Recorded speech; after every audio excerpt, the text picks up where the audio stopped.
Jesus em si mesmo que os seus discípulos murmuravam a respeito disso, disse-lhes: isto vos escandaliza?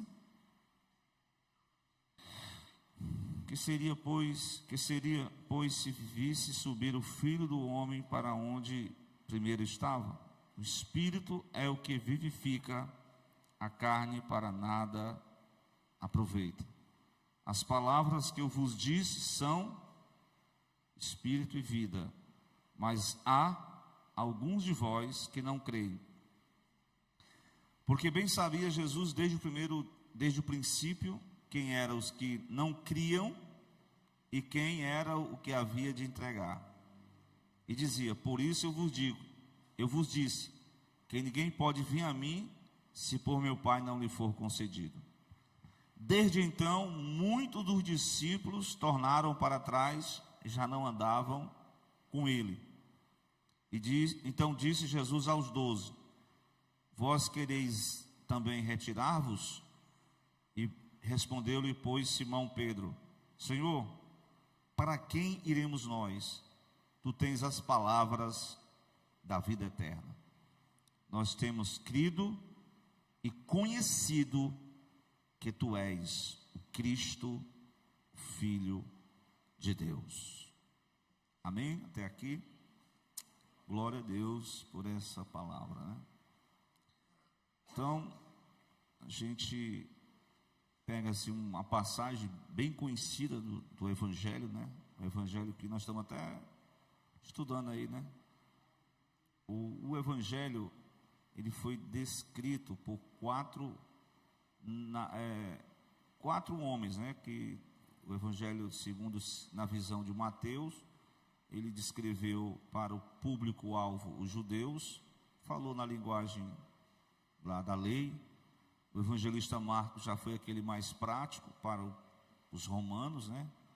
E o Lucas, detalhista, apresentou para os gregos o Cristo como homem perfeito. O Mateus, ele mostrou Jesus como rei, o Marcos, o servo, e finalmente João apresenta Jesus como o Filho de Deus. Glória a Deus.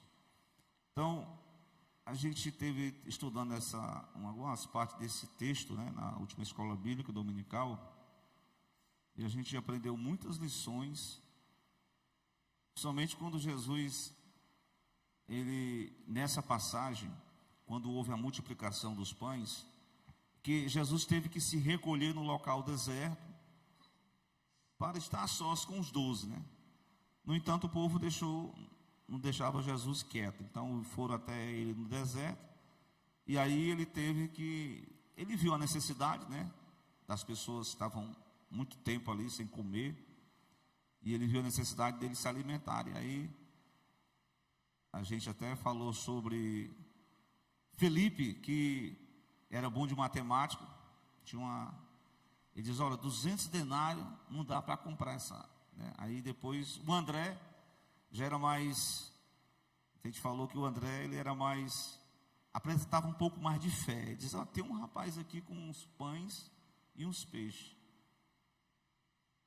Então a gente aprendeu ali que a fé de André foi mais atuante, né? A de Filipe já foi assim mais materializada. Ele fez uns cálculos e matematicamente, naturalmente, era impossível alimentar. Mas eis ali o Filho de Deus em sua manifestação naquele deserto, e ele manda o povo se sentar, né? A gente sabe a narrativa, 5.000 pessoas, cada um ficou no lugar ali. Aí os discípulos foram espalhando, né? Jesus orou pelo pão e os discípulos deram o pão para a multidão. Só o ato de dar o pão, nós temos uma doutrina missionária para a igreja. Como é que nós estamos dando o pão para quem precisa de pão? Estou falando de um pão espiritual, né? Claro, né? Pão da palavra, né? O pão que nós precisamos comer cada dia. Porque disse Jesus, lá em Mateus, que a irmã cantou aqui, no deserto, Jesus disse o quê? Nem só de pão, mas de toda a palavra que sai da boca de Deus. Então, os discípulos têm que alimentar com pão. Nós temos essa missão de transmitir pão para os que estão famintos espirituais, né? Então, em determinado momento, a multidão ficou muito impactada, né? Esse Jesus é poderoso mesmo. E era um momento de, quando você vê uma pessoa assim fazendo bem, multiplicando, né? Deu pão ali, aí naquele exato momento a multidão achou que Jesus era o grande prometido, né? Porque todos os homens esperam alguém que solucione os problemas sociais, um homem justo. Aí quiseram colocar Jesus para ser o rei político. Aí Jesus simplesmente dispensa os discípulos e dispensa a multidão e vai para o monte orar. Então, o populismo, né, essa questão de a fama, né? Estamos vendo aí como a fama ela é boa, mas tem o seu lado ruim, né? É boa, mas tem o seu lado ruim. A fama que os homens ficaram Jesus como um popular, uma pessoa do bem. Então eles quiseram fazer de Jesus o rei. Aí Jesus eliminou esse, que é uma estratégia do adversário, viu? Porque o orgulho, né, a vaidade. E Jesus fugiu, tirou os discípulos dessa questão da vaidade, do orgulho. E os discípulos pegaram o barco e foram na viagem. E aí Jesus foi para o monte orar. Agora o que me chama a atenção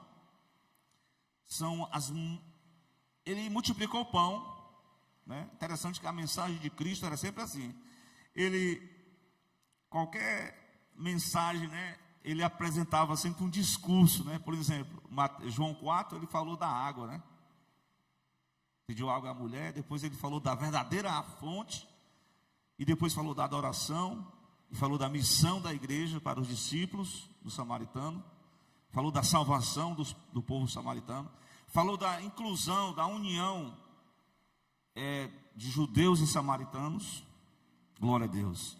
E agora ele está multiplicando o pão para uma multidão de gente, e o povo querendo fazer dele um rei, e ele não veio para ser rei político. Eu tenho até um pregador que dizia que, não sei se foi aquele dos Estados Unidos, que era um evangelista, né? Billy Graham dizendo: Billy Graham, quando é que você vai assumir um cargo público? Aí ele dizia que não queria se rebaixar, porque ele já era um ministro do evangelho, né? Então Jesus não se rebaixou a essa exaltação dos homens. Ele foge, ele dispersa os discípulos, e ele,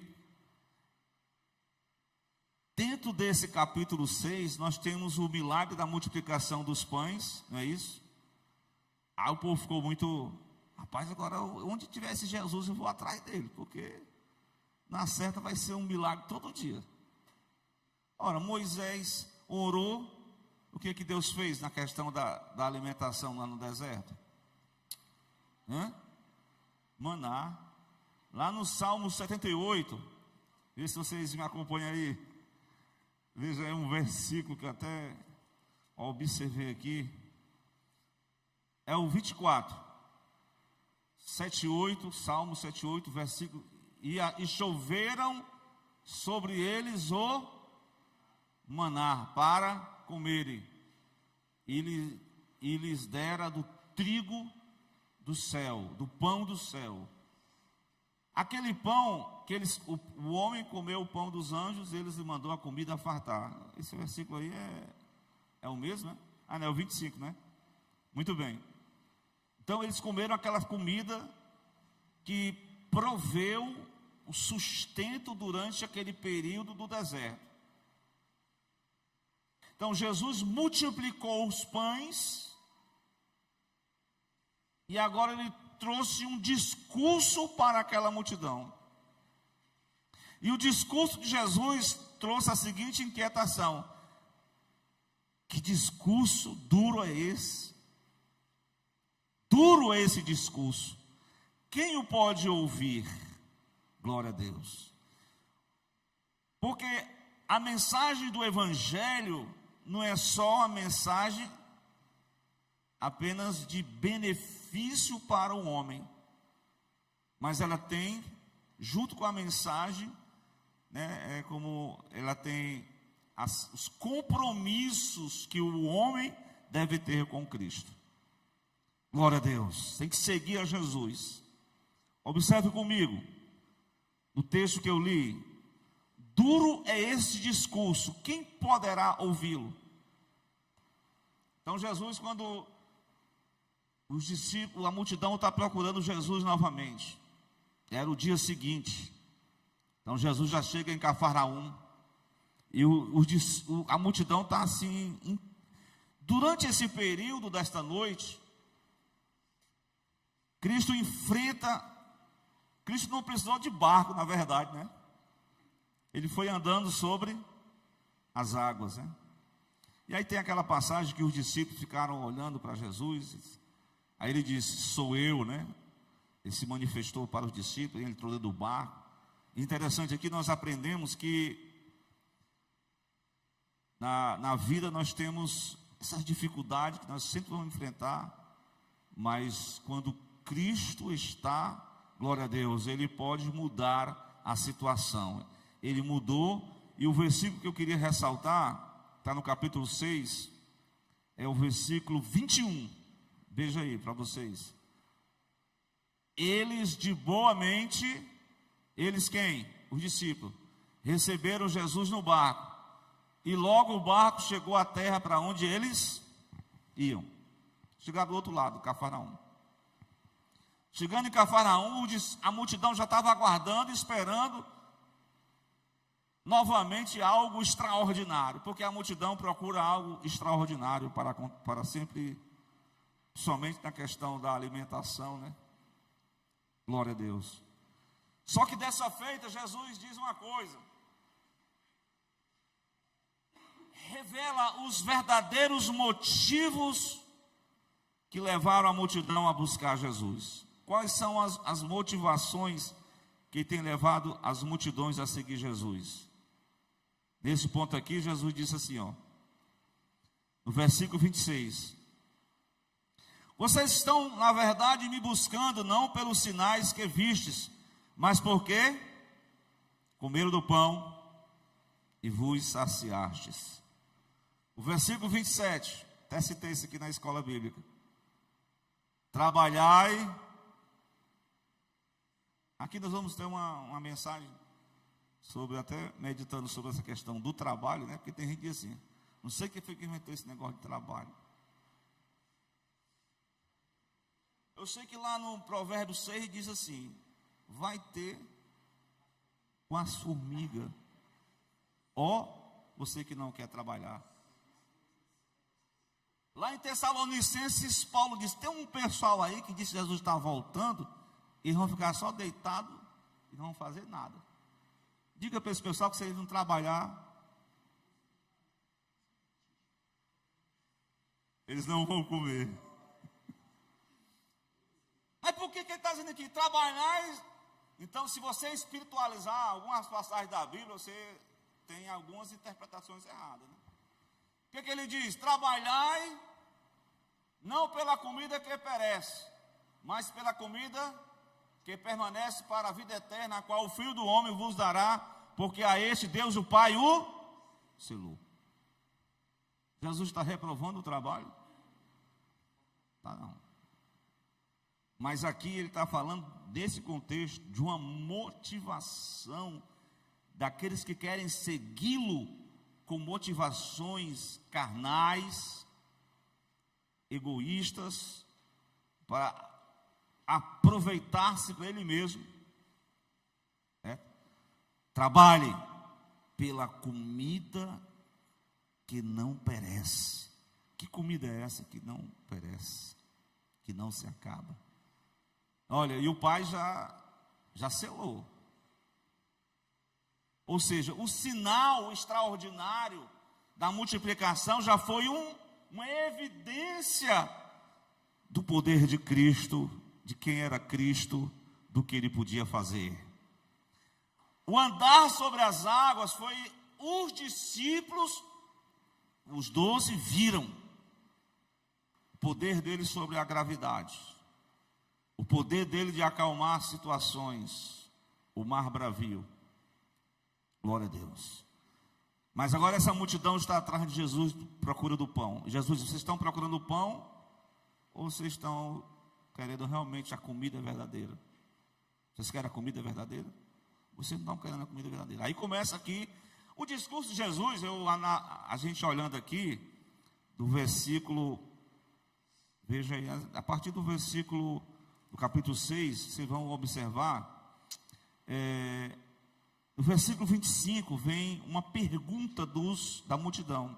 Ele pergunta: mestre, como foi que você chegou aqui? Como foi que você andou? Porque ele não sabia que Jesus tinha andado sobre as águas. Como o Senhor chegou aqui?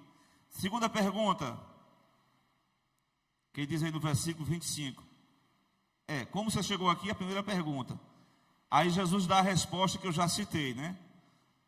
Trabalhar e não pela comida que perece, tal.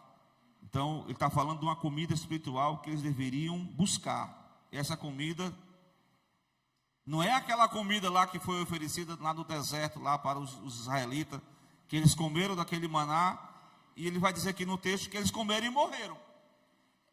Deus criou o homem, né? Pegou lá, e o homem, Deus é o que provê o alimento, é o que abre as portas para o homem trabalhar e se alimentar, mas que na verdade a humanidade deve realmente buscar o provimento espiritual em Cristo, glória a Deus, que Ele é o verdadeiro pão que desceu do céu, é o que nós vamos ver aqui. Então, a pergunta número 2 que eles fazem está no versículo 28 do discurso. O discurso é dividido entre a pergunta da multidão, resposta de Jesus. Jesus deu a resposta da primeira da pergunta, né? Como o Senhor chegou aqui? Na verdade, ele revelou os motivos do coração daquele povo. Mas a segunda pergunta já é mais uma pergunta que todo ser humano faz em relação à questão da salvação. O que é? A salvação, ela é como se fosse uma uma compra, né? Ou um ato de merecimento. O que ele diz? O que faremos para executar as obras de Deus? O que eu tenho que fazer? Aí Cristo responde a essa pergunta no 29. É só crer naquele que o Pai enviou. A fé em Jesus é o suficiente para executarmos as obras de Deus.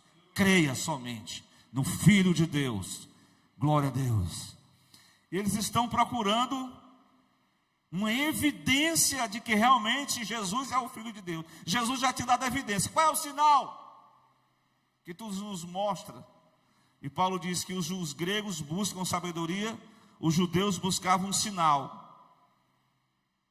E Jesus já tinha dado o sinal. Glória a Deus.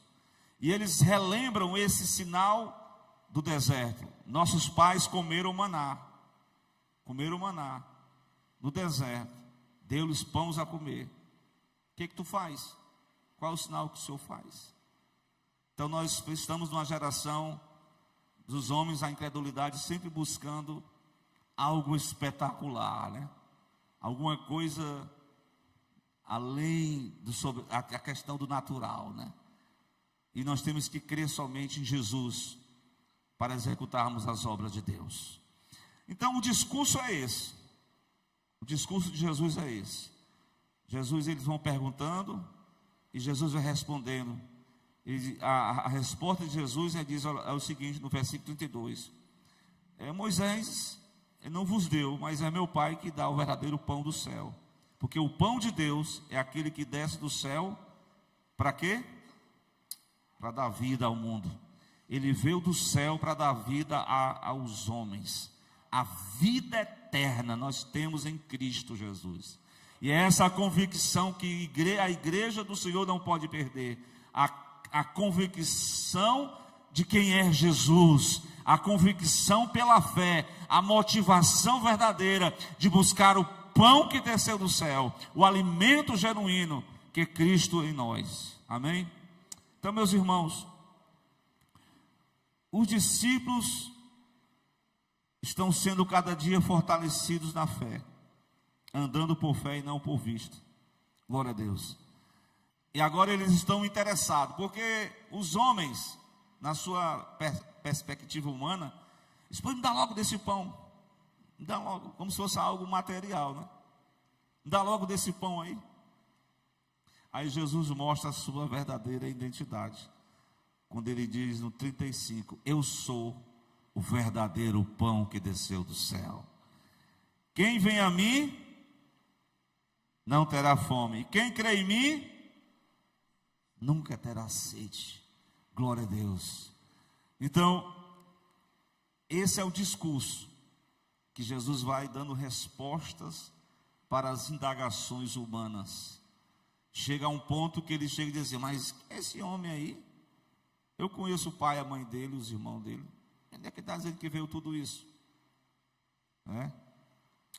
Como é que ele desceu do céu?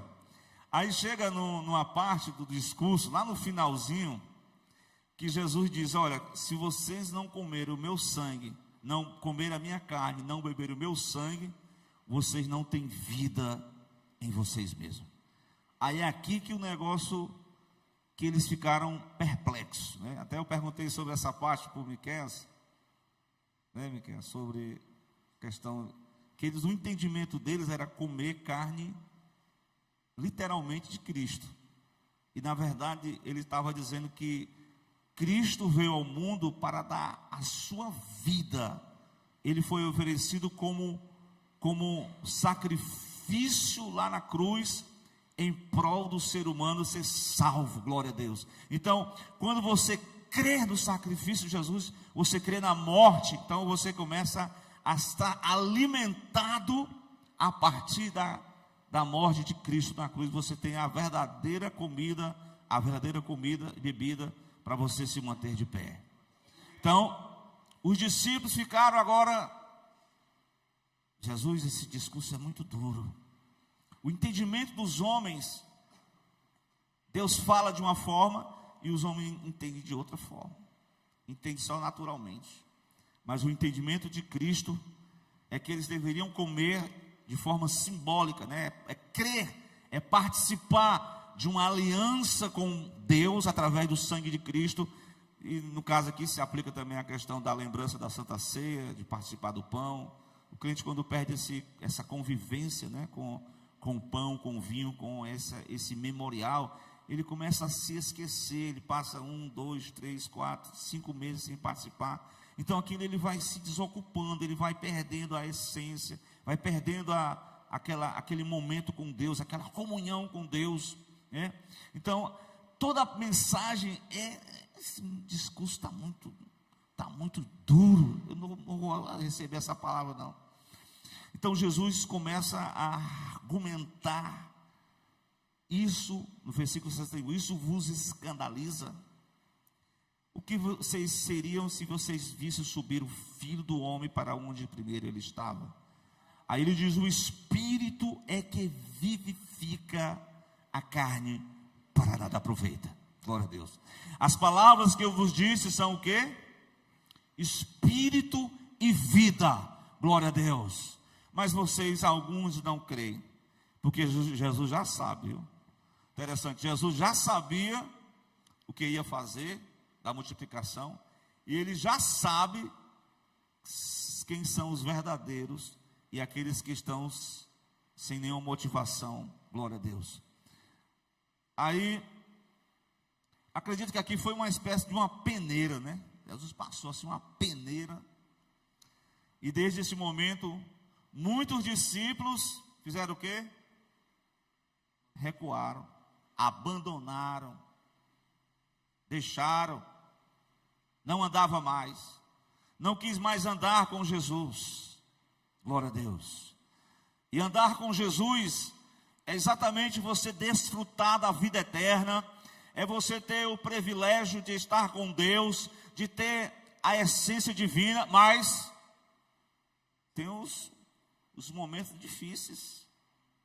No mundo tereis aflições. A vida com Cristo é uma luta constante, é uma luta contra você mesmo, é uma luta contra a sua carne, é uma luta contra o diabo, contra o mundo. Glória a Deus. Porque Cristo não prometeu facilidade. Ele diz: eu estarei convosco. Pronto. A presença dele é que não pode faltar. Amém? Então os discípulos voltaram para trás. Desde então, muitos dos seus discípulos voltaram para trás, já não andavam mais com Jesus. Irmão, quando o crente chega nessa situação, quando ele esquece realmente de andar com Jesus, aí o negócio complica. Glória a Deus. Porque o segredo é exatamente estar bem perto, é andar, é cultivar a presença de Cristo. Mas esses discípulos, faltou-lhes convicções. Eu tenho um texto bíblico que eu sempre citava, que quando, não sei se é no Salmo 103, que diz assim, ó: Deus se revelou aos israelitas com as suas obras, né, com seus milagres, mas ele se revelou pessoalmente a Moisés.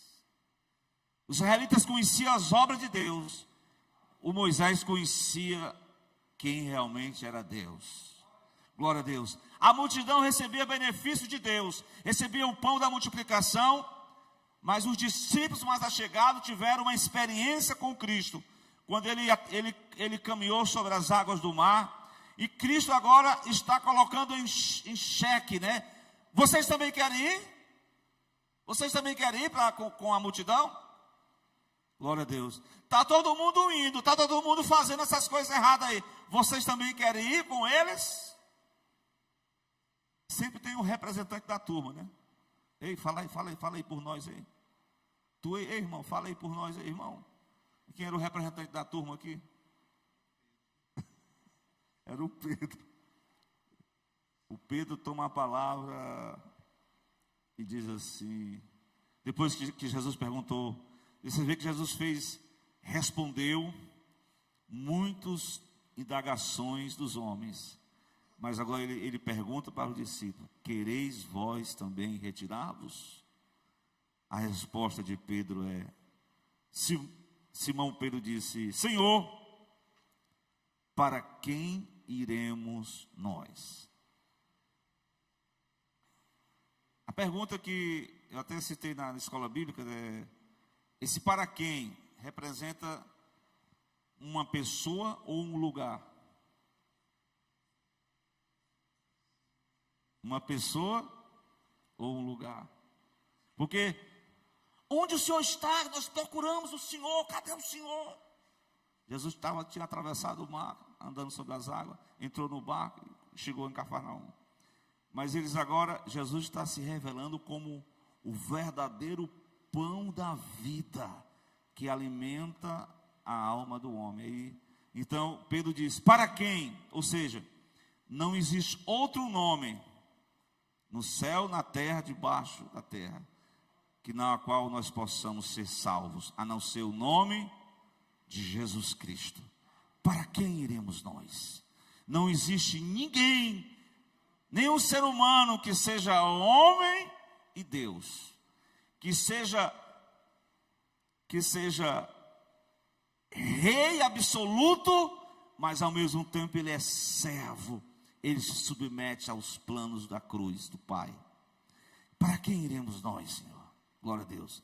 Aqui foi uma resposta de alguém que teve uma experiência com Deus, apesar de que futuramente ele iria negar Jesus, né? Jesus sabia das falhas de cada um, mas depois o restaurou. Mas o para quem iremos nós, e a resposta dele era uma resposta de convicção: Senhor, só tu tens as palavras da vida eterna. Não existe outro que tenha a palavra da vida eterna como o Senhor. Só Ele pode saciar a alma do pecador. Só Ele tem um alimento suficiente para alimentar a nossa alma. Você pode ter tudo, mas não tem o pão da vida. Você é um faminto e sedento, precisa de Cristo para a glória de Deus. Agora, meus irmãos, a resposta de Pedro também, ela diz assim, ó: Senhor, nós temos crido e conhecido que Tu és o Cristo, o Filho de Deus.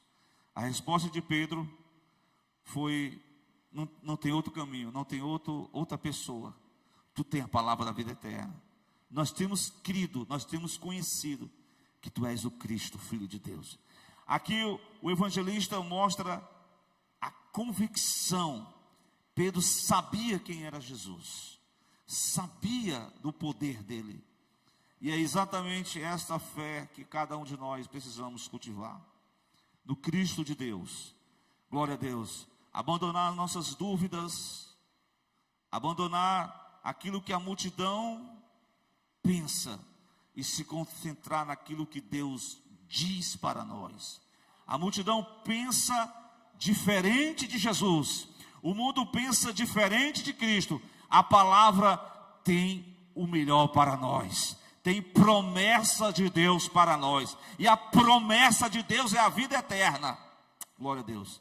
Por isso que nós precisamos estar alimentados por essa palavra, alimentados para sermos convictos, para não sermos qualquer vento, qualquer dificuldade, já estamos abandonando, já estamos recuando, já estamos desistindo, já estamos querendo voltar atrás. Glória a Deus. O discurso de Jesus não é duro, não. É duro para os incautos, para os incrédulos, para os desobedientes, para os que não querem ter compromisso. O evangelho, no dizer de João, diz que o teu mandamento não é penoso, glória a Deus. Mas Jesus diz: vinde a mim, vós que estáis cansados, sobrecarregados, porque eu vos aliviarei. Ele diz mais: o meu jugo é suave e o meu fardo é leve. Glória a Deus. Para quem está na carnalidade, acha tudo difícil. Para quem não o conhece, para quem não tem uma experiência, é chato. O discurso chato. Eu vou sair, eu vou deixar de participar, eu não vou mais andar com Jesus. Faça isso não, pelo amor de Deus. Ainda que tudo seja difícil, mas Deus tem a solução para cada problema, de cada mente, de cada pergunta que alguém aqui esteja inquietado. Cristo é a resposta para a tua vida. Cristo é a resposta para o teu viver. Cristo, somente Ele tem a palavra da vida eterna. Amém?